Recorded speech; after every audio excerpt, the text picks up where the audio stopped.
NEET தேர்வு வினாத்தாள் கசிவு தேர்வு முறைகேடு உள்ளிட்ட புகார்கள் எழுந்த நிலையில் மத்திய கல்வி அமைச்சர் தர்மேந்திர பிரதான் தனது பதவியை ராஜினாமா செய்தார். டில்லியில் மத்திய அமைச்சர்கள் ஜே.பி. நட்டா, ஜிதேந்திர சிங் உடனான பேச்சுவார்த்தைக்கு பின் ஜந்தர் மந்தரில் நடத்தப்பட்டு வந்த போராட்டம் வாபஸ் பெறப்படுவதாக கரப்பான்பூச்சி ஜனதா கட்சி அறிவித்துள்ளது.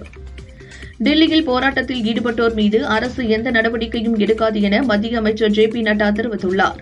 கல்வித்துறையில் சீர்திருத்தங்கள் செய்யக்கோரிய கரப்பான்பூச்சி ஜனதா கட்சியின் ஆலோசனைகள் பரிசீலிக்கப்படும் என்றார். மாணவர்களின் போராட்டத்தை தேச விரோத சக்திகள் தங்களுக்கு சாதகமாக பயன்படுத்திக் கொள்வதை தவிர்க்கவும் நாட்டின் ஒற்றுமையை பேணுவதற்காக பதவியை ராஜினாமா செய்துள்ளதாக தர்மேந்திர பிரதான் கூறியுள்ளார். கடந்த 10 நாட்களாக நடக்கும் சம்பவங்களைக் கண்டு என் மனம் வேதனையடைகிறது. இளம் தலைமுறையினரின் கனவுகளை நனவாக்குவது நம் கடமை. அவர்களின் உணர்வுகளை மதித்து என் பதவியை ராஜினாமா செய்கிறேன் என தர்மேந்திர பிரதான் கூறியுள்ளார். தர்மேந்திர பிரதானுடன் கட்சி உறுதியாக நிற்கிறது. அவரது எதிர்கால முயற்சிகளுக்கு எனது வாழ்த்துக்களை தெரிவித்துக் கொள்கிறேன் என பாஜக தேசிய தலைவர் நிதின் நபீன் கூறியுள்ளார். புதிய இளம் தலைமுறையினர் கேள்வி கேட்கிறது. நாம் அவர்களுக்கு அதற்கான காரணத்தை விளக்க வேண்டும்.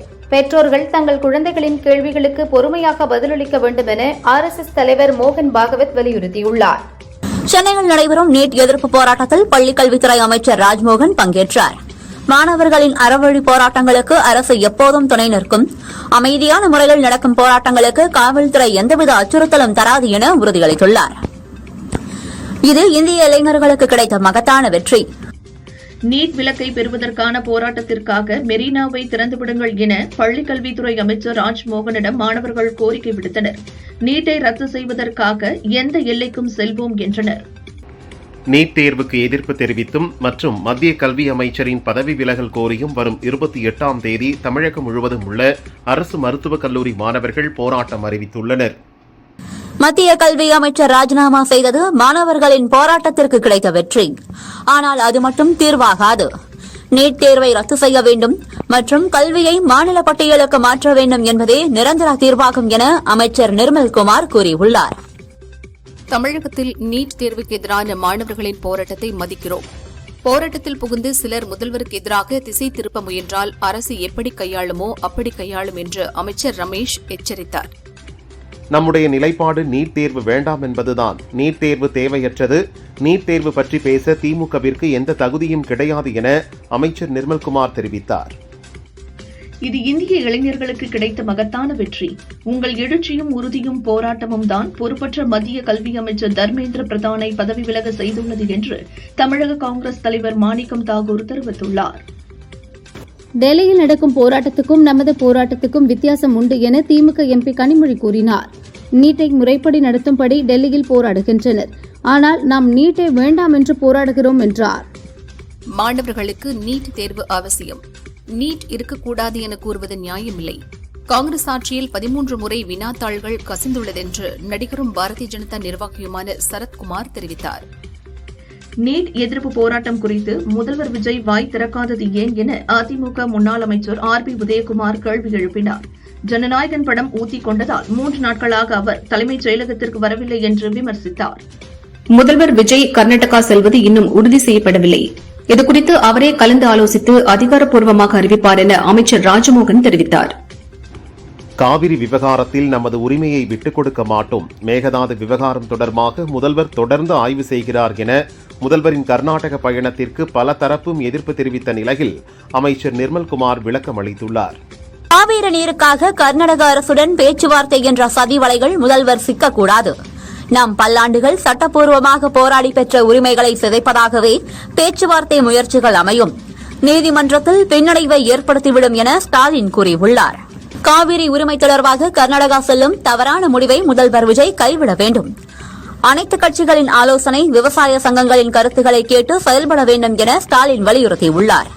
பழனியில் நிலத்திற்கு 100 கோடி ரூபாய் மதிப்பு இருப்பது வழக்கிற்கு பின்புதான் தெரியும். அரசியல் நோக்கத்துடன் என் மீது வீண் பழி சுமத்தப்படுகிறது என அமைச்சர் ரமேஷ் குற்றம் சாட்டியுள்ளார். அரசியலில் இருந்து விலகுவதாக பாமக நிறுவனர் ராமதாஸ் தெரிவித்துள்ளார். இனி அரசியல் பேச மாட்டேன், அரசியலில் தலையிட மாட்டேன் என கூறியுள்ளார். அரசியலில் இருந்து துறவரம் பூண்டுள்ளதாகவும் ஓய்வு பெறுவதாகவும் இனி அனைத்தும் அன்புமணி பார்த்துக் கொள்வார் என்று பாமக நிறுவனர் ராமதாஸ் தெரிவித்தார். ராமதாஸ் ஒரு சீர்திருத்தவாதி. அவரது வழிகாட்டுதலின்படி அரசியல் செய்வோம். பாமக தமிழகத்தை ஆள்வதை அவர் நிச்சயம் பார்ப்பார் என அன்புமணி கூறியுள்ளார். சென்னை அடையாறு எஸ்பிஐ வங்கியின் மேலாளரை அறைந்த விவகாரத்தில் முன்னாள் அமைச்சர் அழகிரி மகள் கல்விழி மீது வழக்கு பதிவு செய்யப்பட்டுள்ளது. திருவள்ளூர் அருகே அரண்வாயில் பகுதியில் உள்ள கிங்ஃபிஷர் மதுபானம் தயாரிக்கும் நிறுவனத்தில் அமோனியா விஷவாயு கசிந்து 5க்கும் மேற்பட்டோருக்கு மூச்சு திணறல், வாந்தி, மயக்கம் ஏற்பட்டுள்ளது. பாதிக்கப்பட்டவர்கள் ஹாஸ்பிட்டலில் சிகிச்சைக்காக அனுமதிக்கப்பட்டுள்ளனர். இந்திய ஜனாதிபதி திரௌபதி முர்முவுக்கு ருமேனியா புக்காரெஸ்ட் பொருளாதார ஆய்வு பல்கலைக்கழகம் கௌரவ டாக்டர் பட்டம் வழங்கி சிறப்பித்தது. டெல்லியில் தற்காலிகமாக மூடப்பட்ட ராஜீவ் சவுக், மண்டி ஹவுஸ் மற்றும் சென்ட்ரல் செக்ரட்டரியேட் மெட்ரோ நிலையங்களின் நுழைவு வாயில்கள் திறக்கப்பட்டன. தமிழகத்தில் எம்பிபிஎஸ் மற்றும் பிடிஎஸ் மருத்துவ படிப்புகளுக்கான விண்ணப்ப பதிவு நிறைவடைந்த நிலையில் இந்த ஆண்டு மொத்தம் 70,485 விண்ணப்பங்கள் பெறப்பட்டுள்ளதாக தெரிவிக்கப்பட்டுள்ளது. ஐக்கிய நாடுகள் சபையின் மனித உரிமைகள் ஆணையர் ஓல்கர் டர்க்கின் பதவிக்காலத்தை மேலும் 4 ஆண்டுகளுக்கு நீட்டிக்க ஐநா பொதுசபை ஒப்புதல் அளித்துள்ளது.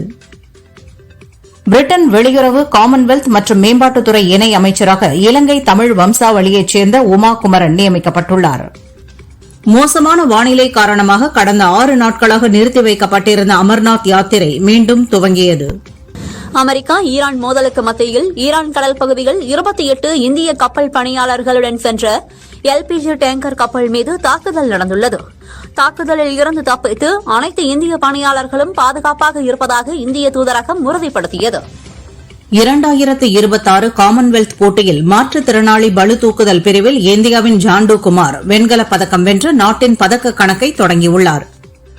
காமன்வெல்த் போட்டியில் மாற்றுத்திறனாளி பளுதூக்குதல் பிரிவில் வெண்கலப் பதக்கம் வென்ற மாற்றுத்திறனாளி ஜண்டுகுமாருக்கு பிரதமர் மோடி வாழ்த்து தெரிவித்துள்ளார்.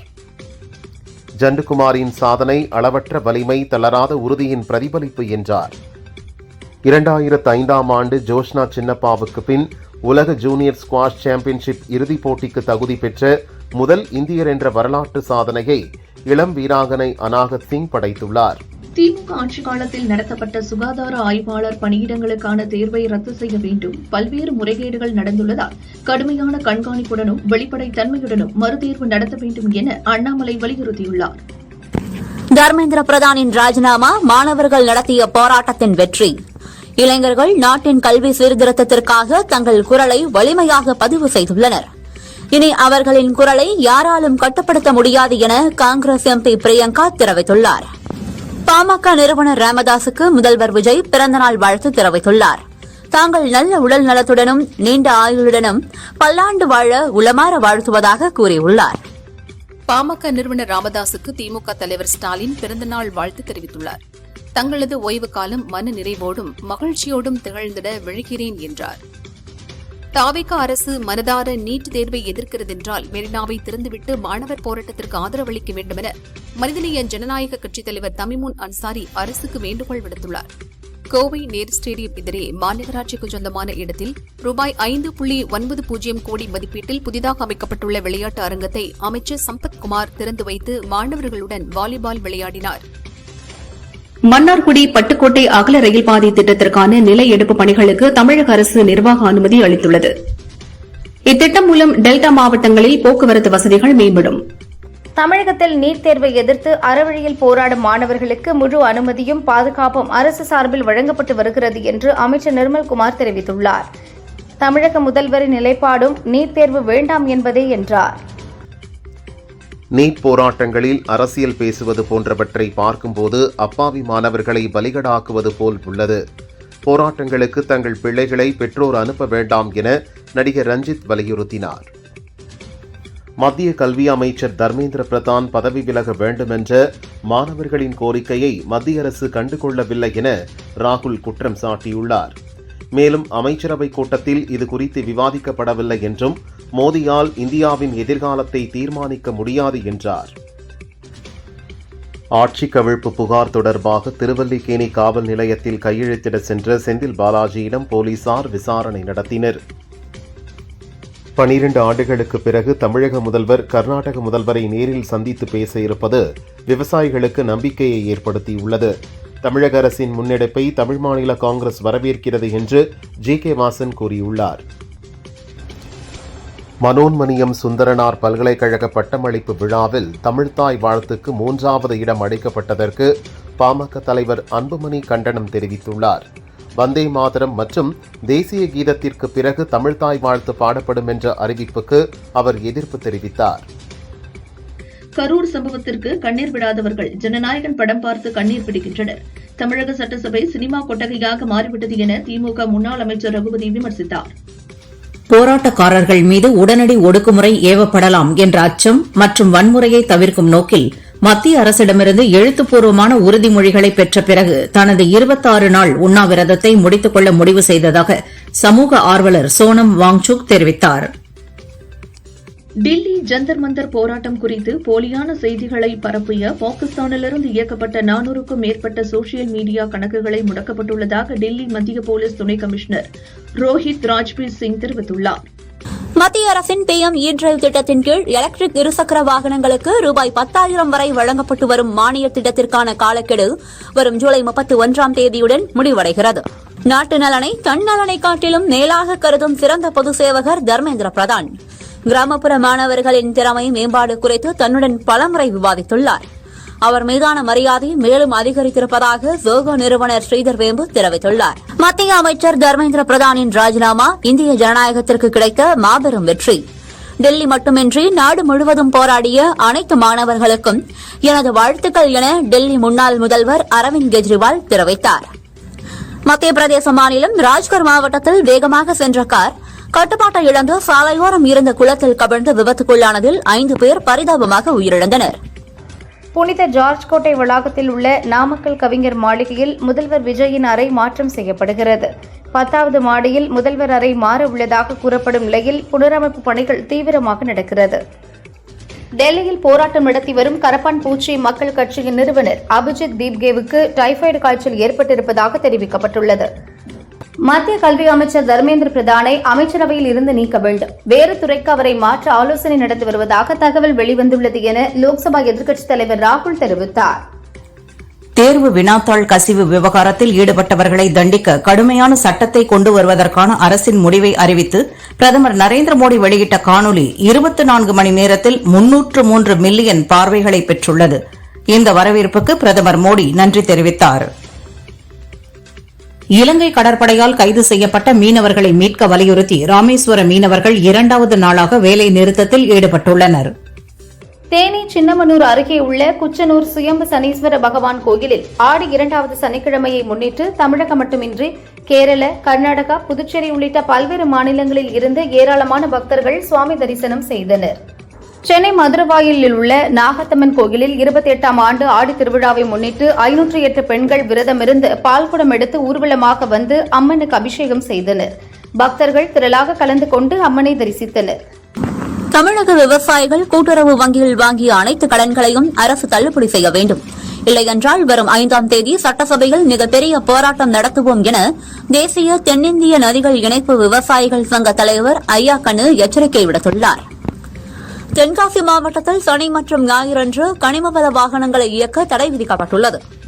மேற்கு தொடர்ச்சி மலை மாவட்டங்களில் ஓரிரு இடங்களில் நாளையும் நாளை மறுநாளும் இடி, மின்னல் மற்றும் பலத்த காற்றுடன் கூடிய லேசானது முதல் மிதமான மழை பெய்யக்கூடும் என சென்னை வானிலை மையம் தெரிவித்துள்ளது.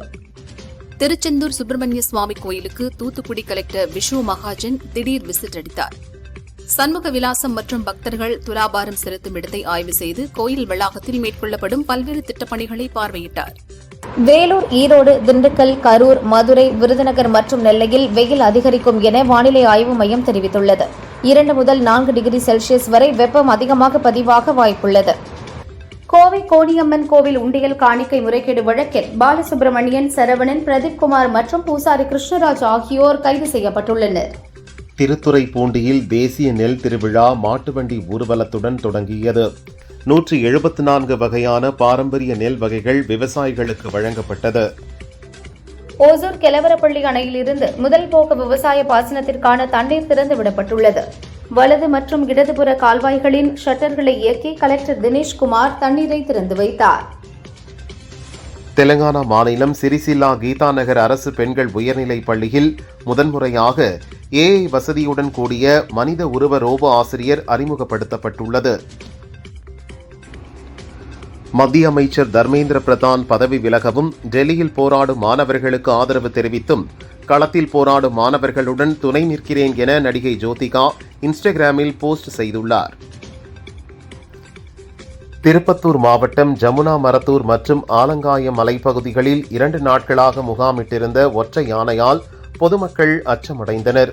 வனத்துறையினர் யானையை விரட்டினர். ராமநாதபுரம் மாவட்டத்தைச் சேர்ந்த 3 மீனவர்கள் இலங்கை சிறையிலிருந்து விடுவிக்கப்பட்டனர்.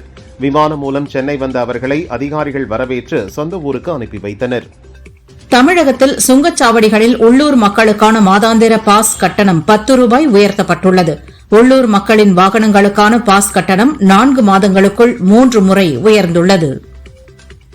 தங்கத்தின் விலை சவரனுக்கு 560 ரூபாய் உயர்ந்து 1,06,400 ரூபாய்க்கு விற்கப்படுகிறது. கிராமுக்கு 70 ரூபாய் உயர்ந்து 13,300 ரூபாய்க்கு விற்பனையாகிறது. வெள்ளி விலை மாற்றமின்றி 1 கிராம் 240 ரூபாய்க்கு விற்பனை செய்யப்படுகிறது. யுக்ரைனின் கீவ் பிராந்தியத்தில் நடத்தப்பட்ட ரஷ்ய ஏவுகணை தாக்குதலில் 10 பேர் கொல்லப்பட்டனர். மேலும் 100 பேர் காயமடைந்தனர். நடிகை தமன்னா தமிழில் புருஷன் படத்தில் நடிக்கிறார். இது தவிர இந்தி உள்ளிட்ட பிற மொழிகளிலும் நடித்து வருகிறார். நிகழ்ச்சி ஒன்றில் பேசிய அவர், ஒரு நடிகையாக ரசிகர்களை மகிழ்விப்பதுதான் எனக்குள்ள பொறுப்பு. அப்படி மகிழ்விப்பவர்களை கொண்டாடுங்கள், விமர்சிக்காதீர்கள். பொய்யான தகவல்கள், போலி புகைப்படங்களை பரப்பி மகிழ்ச்சி அடையாதீர்கள் என தாழ்மையுடன் வேண்டுகோள் வைக்கிறேன் என்றார். டூரிஸ்ட் ஃபேமிலி படம் மூலம் சினிமாவில் அறிமுகமானவர் யோகலட்சுமி. இவர் OTT-யில் வெளியான ஹார்ட்பீட் வெப் தொடரின் 2 சீசன்களிலும் நடித்தார். தற்போது 3வது சீசனில் விலகியுள்ளார். இது பற்றி அவர் வெளியிட்ட பதிவில், இனி நான் ஹார்ட்பீட் தொடரின் ஒரு பகுதியாக இருக்கப் போவதில்லை. இது எனக்கும் எளிதான முடிவு அல்ல. ஆனால் இந்த வாய்ப்புக்காக எப்போதும் நன்றியுள்ளவளாக இருப்பேன். இதில் நடித்த தேஜு கதாபாத்திரம் எப்போதும் எனக்கு நெருக்கமானதாக இருக்கும். உங்கள் அன்பு ஆதரவுக்கு நன்றி என தெரிவித்துள்ளார். விஜய் ஆண்டனி, பிரீத்தி அஸ்ரானி, பேபி, விதன்யா ஆகியோர் முதன்மை வேடத்தில் நடித்துள்ள படம் அப்பா குட்டி. இதன் படப்பிடிப்பு முடிந்துள்ளது. இயக்குநர் மு. மாறன் கூறுகையில், ஒரு தந்தை மகளுக்கு இடையே உள்ள நிபந்தனையற்ற அன்பு, தியாகம் மற்றும் பிணைப்பை மையமாக கொண்டு இப்படம் உருவாகியுள்ளது. அனைத்து பணிகளும் நிறைவடைந்து விரைவில் திரையரங்குகளில் வெளியாக தயாராக உள்ளது என்றார். நடிகை சமந்தா உடனான விவாகரத்திற்கு பின் நடிகை சோபிதாவை 2024 திருமணம் செய்தார் தெலுங்கு நடிகர் நாக சைத்தன்யா. முதன்முறையாக தனது கணவருக்கு இரவு உணவு சமைத்து தந்துள்ளார் சோபிதா. நாக சைத்தன்யா வெளியிட்ட பதிவில், திருமணமாகி கிட்டத்தட்ட 2 ஆண்டுகளுக்கு பிறகு என் மனைவி எனக்கு இரவு உணவு சமைத்தார். ஏதோ இன்று சரியாக செய்திருக்கிறார் என நினைக்கிறேன் என குறிப்பிட்டுள்ளார். தமிழக முதல்வர் விஜயின் கடைசி படமான ஜனநாயகன் வெளியாகியுள்ளது. இவரது படங்களில் பல்வேறு பாடல்களை எழுதியுள்ள பாடலாசிரியர் விவேக் அளித்த ஒரு பேட்டியில், வாரிசு படப்பிடிப்பு ஐதராபாத்தில் நடந்தபோது அங்கு போயிருந்தேன். அந்த சமயத்தில் நான் பணியாற்றிய தனுஷின் திருச்சிற்றம்பலம் படம் வெளியாகியிருந்தது. படம் நன்றாக இருப்பதாக விஜயிடம் கூறினேன். உடனே அவர் நானும் பார்க்க வேண்டும் என சொன்னார். அவரை தியேட்டருக்கு அழைத்து செல்ல பயந்தேன். ஆனால் அவர் தன்னை யாரும் கண்டுபிடிக்காதபடி சென்று படம் பார்த்தார். படம் முடிந்ததும் காரில் இருந்தபடி உடனே தனுஷையும் அலைபேசியில் அழைத்து படம் சூப்பராக இருக்கிறது என வாழ்த்தினார் என்றார். சூர்யா, மமிதா பைஜு நடித்துள்ள விஸ்வநாத் அண்ட் சன்ஸ் படம் ஆகஸ்ட் 14 ரிலீஸ் ஆகிறது. தெலுங்கு இயக்குநர் வெங்கி அட்லூரி இயக்கியிருப்பதால் இது தெலுங்கு படம் என்ற தோற்றம் உருவாகியுள்ளது. வெங்கி கூறுகையில், இந்த படம் தமிழில் மட்டுமே படமாக்கப்பட்டது. தெலுங்கில் தான் டப்பிங் செய்து வெளியிடுகிறோம் என தெளிவுபடுத்தியுள்ளார்.